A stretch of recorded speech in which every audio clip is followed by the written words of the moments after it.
കഴിഞ്ഞ മാച്ചിലെ പോലെ തന്നെ അടികൊണ്ട് 4 പോയിട്ടുണ്ട് ബോൾ. പക്ഷെ ബാറ്റ് ഇളകി പോകുന്നു. ഇളകി പോയിട്ട് ആളുടെ റിയാക്ഷൻ വന്നൊരു ടൈം എന്ന് പറയുന്നത് കുറച്ച് ഡിലേ ആയിട്ടാണ് തോന്നിയത്. ആ മൊമെന്റിൽ ഒരു റിയാക്ഷൻ കണ്ടില്ല.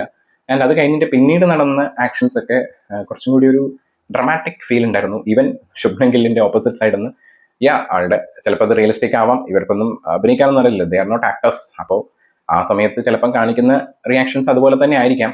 അവർ എന്താണെന്നറിയില്ല, പക്ഷെ അത് കാണുമ്പോൾ നമുക്കൊരു എന്തോ ഒരു ചെറിയൊരു കല്ലുകടി പോലെ ഫീൽ ചെയ്തിട്ടുണ്ടായിരുന്നു. ആൻഡ് അത് കഴിഞ്ഞ് നമ്മുടെ പ്രിൻസ് ലാസ്റ്റിലോട്ട് ഒരു സെഞ്ചുറി അടിച്ചു. 53 ബോളിൽ 104 റൺസാണ് എടുത്തിട്ടുണ്ടായിരുന്നത്. 15 4 3 6 ആണ് അടിച്ചിട്ടുണ്ടായിരുന്നത്. ഏകദേശം 196 സ്ട്രൈക്ക് റേറ്റ് ഉണ്ടായിരുന്നു. അത്യാവശ്യം നല്ലൊരു ക്വാളിറ്റി ഇന്നിങ്സ് ആണ് ശുഭ്മൻ ഗില്ലിന്റെ ഭാഗത്തുനിന്നുണ്ടായിരുന്നു. അടിക്കുന്ന ഷോട്ടുകളൊക്കെ നല്ല ഭംഗിയുള്ള ഷോട്ടുകളായിരുന്നു. പക്ഷേ ഞാൻ പറഞ്ഞില്ലേ, ആ ഒരു സാധനം മാത്രം എവിടെയും ഒരു തകരാറ് പോലെ തോന്നി എന്ന് വേണം പറയാം. ആളുടെ കളിയിലല്ല, ആ ഒരു സമയത്തുണ്ടായ ആക്ഷനൊക്കെ. ഏകദേശം കളി ജയിക്കുന്നുള്ളൊരു മോഡിലോട്ട് എത്തിയതിനു ശേഷമാണ് നമ്മുടെ ഇവർ രണ്ടുപേരും ഔട്ട് ആവുന്നതും അത് കൂടാണ്ട് നമ്മുടെ ജോസ് ബട്ട്ലർ വന്നിട്ട് അധികം നേരം നിൽക്കാണ്ട് പോകുന്നതും.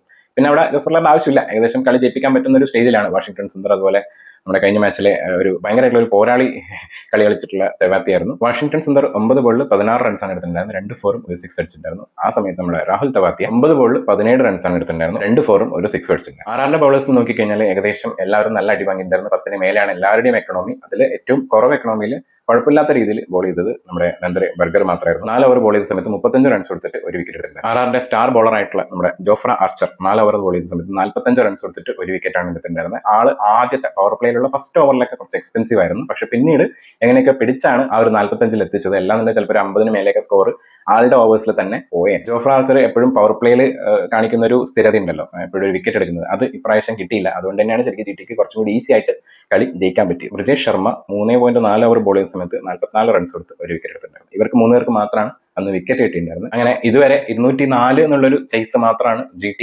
നേടിയിട്ടുള്ളത്. അതിന് മുന്നേ ഉള്ള മാച്ചസിലൊന്നും ആ ഒരു സ്കോർ അവർക്ക് കടത്തി വെട്ടാൻ പറ്റിയിട്ടില്ല. ആ ഒരു റെക്കോർഡും കൂടി ബ്രേക്ക് ആയിരിക്കുകയാണ് കഴിഞ്ഞ മാച്ചിൽ. അതും 8 ബോൾ ബാക്കി നിൽക്കെ 219 അടിച്ചാണ് കളി ജയിച്ചിട്ടുണ്ടായിരുന്നത്. അപ്പൊ എന്തായാലും അത്യാവശ്യം നല്ലൊരു ബാറ്റിംഗ് ആൻഡ് ബൗളിംഗ് രണ്ടും ഉള്ളൊരു ടീമാണ് GT.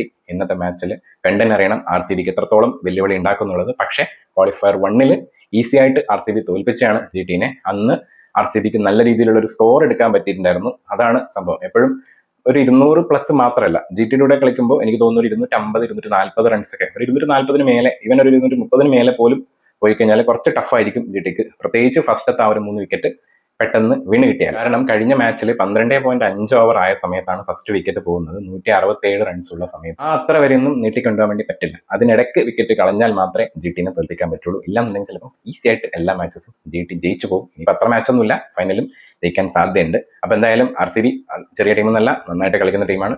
കാണാം മാച്ചിൽ എന്താണ് സംഭവിക്കാൻ പോകുന്നത്.